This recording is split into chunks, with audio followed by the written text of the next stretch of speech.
We all know this guy, right? Sigmund Freud, the guy with the obsession of phalluses. Maybe you remember when he said your sexual preferences is based off of your subconscious desire to sleep with your mother or father. You must have known about his work on the id, ego, and superego. You know what? Fuck this guy. Know your fucking place, trash. We're gonna talk about someone new. Akhenaten. Yes, that's a mouthful. This was a man that ruled ancient Egypt from 1353 to 1336 BCE. We're going back in time because he is an extreme example of the ego. During his rule, he one day, due to his desire for political influence, banned the polytheistic that means a lot of gods and reformed it to a monotheistic religion that praised the god Aten, the sun god. He went so far to impose this religion, he built a temple to praise the god directly in front of the previous religion's temple, with his ass pointed towards it, showing his cruel defiance towards both the religion and the people who follow it. And the cherry on top was the ban of practicing any other religion other than the one he imposed. In his own words, they will become slaves to feed the sun god. In English terms, that means you die. Eventually, the people pushed back, forced him to move to new lands. This was the catalyst that destroyed this once thriving empire. The ego is a collective of our biases, beliefs in ourselves, and our reason. It's a foundation to how we see the world, how we interact with it, and why we are the way we are. If you had no ego, you'd just be a husk, casually floating in the breeze like a plastic bag. So why is ego so bad if it's a fundamental part of your existence?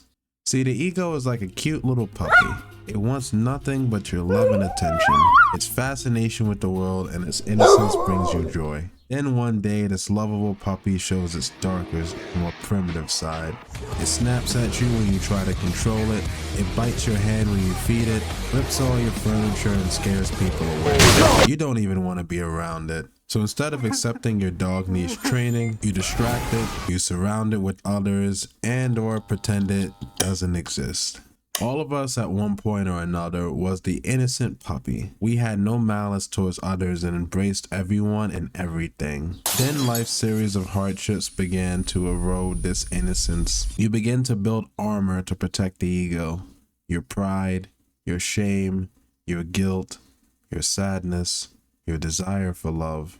There are so many stories a person has that there is no clear reason why someone becomes a bad person. Why that guy shot up a school, why your crush made fun of you when you asked her out.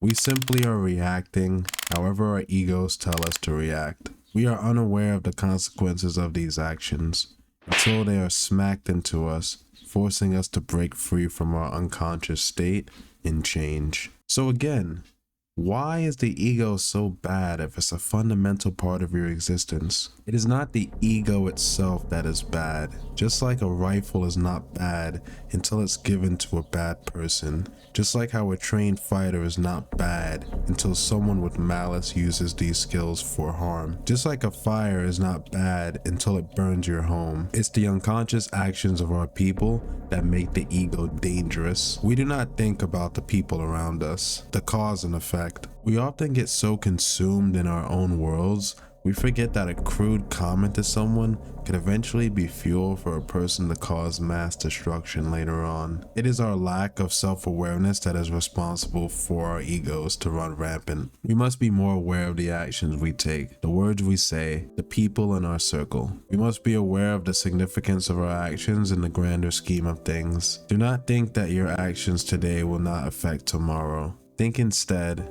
my words, actions, and thoughts have power. Therefore, I need to temper these things to ensure a better world for me to live in. Become one with your ego. Do not be afraid to look within yourself as to why you do what you do. These are simply blueprints towards your evolution. You are cognizant of them. You must then recreate your bias, reason, and belief in yourself to become a better version of you. The world you live in may not change for you. However, all people have the ability to influence their reality, so long as your ego is in check.